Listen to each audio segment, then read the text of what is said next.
ವಯಸ್ಸಿನ 33ನೆಯ ದಿನದಲ್ಲಿ ನಾವುಗಳಿದ್ದೇವೆ.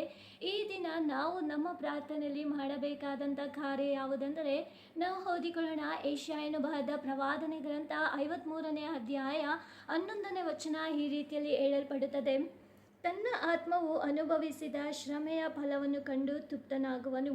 ಧರ್ಮಾತ್ಮನಾದ ನನ್ನ ಸೇವಕನು ತನ್ನ ಜ್ಞಾನದ ಮೂಲಕ ಬಹು ಜನರನ್ನು ಧರ್ಮ ಮಾರ್ಗಕ್ಕೆ ತರುವನು, ಅವರ ಅಪರಾಧಗಳನ್ನು ಹೊತ್ತುಕೊಂಡು ಹೋಗುವನು ಎಂಬುದಾಗಿ.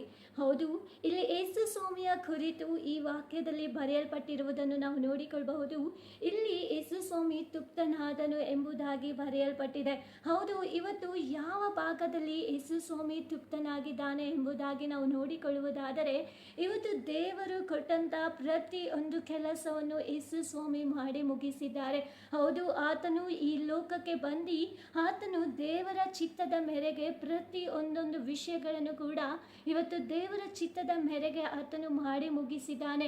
ತನ್ನನ್ನು ತಾನು ಶಿಲುಬೆಯ ಮೇಲೆ ಆತನು ಸಮರ್ಪಿಸಿಕೊಂಡು ಇವತ್ತು ನಾವು ಒಬ್ಬೊಬ್ಬರು ಧರ್ಮದ ಮಾರ್ಗದಲ್ಲಿ ನಡೆಯುವವರಾಗಿರಬೇಕು ಎಂಬುದಾಗಿ ಹೇಳಿ ನಮ್ಮ ಎಲ್ಲರ ಪಾಪ ಅಪರಾಧಗಳನ್ನು ಆತನ ಮೇಲೆ ಹೊತ್ತುಕೊಂಡು ನಮ್ಮನ್ನ ಇವತ್ತು ನೀತಿವಂತನಾಗಿ ಮಾಡುವಂತಹ ದೇವರ ಚಿತ್ತವನ್ನು ಇವತ್ತು ಯೇಸು ಸ್ವಾಮಿ ಮಾಡಿ ಮುಗಿಸಿದ್ದಾನೆ.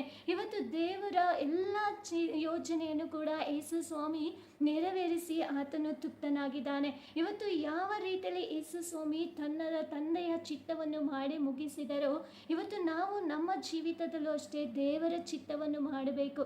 ಇವತ್ತು ದೇವರ ಬಳಿಯಲ್ಲಿ ಕೇಳಿರಿ, ಏಸಪ್ಪ ನನ್ನ ಜೀವಿತದಲ್ಲಿ ನಿಮ್ಮ ಚಿತ್ತ ಏನಿದೆ ತಿಳಿಸಿಕೊಡಿರಿ, ನಿಮ್ಮ ಚಿತ್ತ ಏನಿದೆಯೋ ಅದನ್ನೇ ನಾನು ಮಾಡುತ್ತೇನೆ ಎಂಬುದಾಗಿ ನೀವು ಇವತ್ತು ಪ್ರಾರ್ಥನೆ ಮಾಡುವುದಾದರೆ ಖಂಡಿತವಾಗಲೂ ಯೇಸು ಸ್ವಾಮಿ ನಿಮಗೆ ಆತನ ಚಿತ್ತವನ್ನು ತಿಳಿಸಿಕೊಡುವ ಆತನಾಗಿದ್ದಾನೆ. ಹೌದು, ಇವತ್ತು ದೇವರು ಪ್ರತಿ ಒಬ್ಬೊಬ್ಬರ ಮೇಲೂ ಕೂಡ ಒಂದೊಂದು ಯೋಜನೆಯನ್ನು ಇಟ್ಟಿದ್ದಾರೆ. ಇವತ್ತು ಆ ಇವತ್ತು ದೇವರ ಚಿತ್ತ ಯೋಜನೆಯನ್ನು ನೀವು ಅರಿತುಕೊಂಡು ನೀವು ತಿಳಿದುಕೊಂಡು ಅದರ ಮಾರ್ಗದಲ್ಲಿ ನಡೆಯುವುದಾದರೆ ಖಂಡಿತವಾಗಲೂ ದೇವರು ನಿಮ್ಮನ್ನು ಕೂಡ ಆತನು ಆಶೀರ್ವದಿಸುವ ಆತನಾಗಿದ್ದಾನೆ. ಇವತ್ತು ನಾವು ದೇವರ ಬಳಿಯಲ್ಲಿ ಕೇಳೋಣ, ಏಸಪ್ಪ ನಿಮ್ಮ ಚಿತ್ತ ಏನಿದೆ ನನಗೆ ತಿಳಿಸಿಕೊಡು, ನಾನು ಅದರ ಮಾರ್ಗದಲ್ಲಿ ನಡೆಯಬೇಕು, ಅದರಂತೆ ನಾನು ನಡೆಯಬೇಕು. ಇವತ್ತು ನೀನು ನನಗೆ ಸಹಾಯವನ್ನು ಮಾಡು, ನಿನ್ನ ಚಿತ್ತವನ್ನು ನನ್ನ ಜೀವಿತದಲ್ಲಿ ಪ್ರಕಟಪಡಿಸು ಎಂಬುದಾಗಿ ನಾವು ಪ್ರಾರ್ಥನೆ ಮಾಡೋಣ.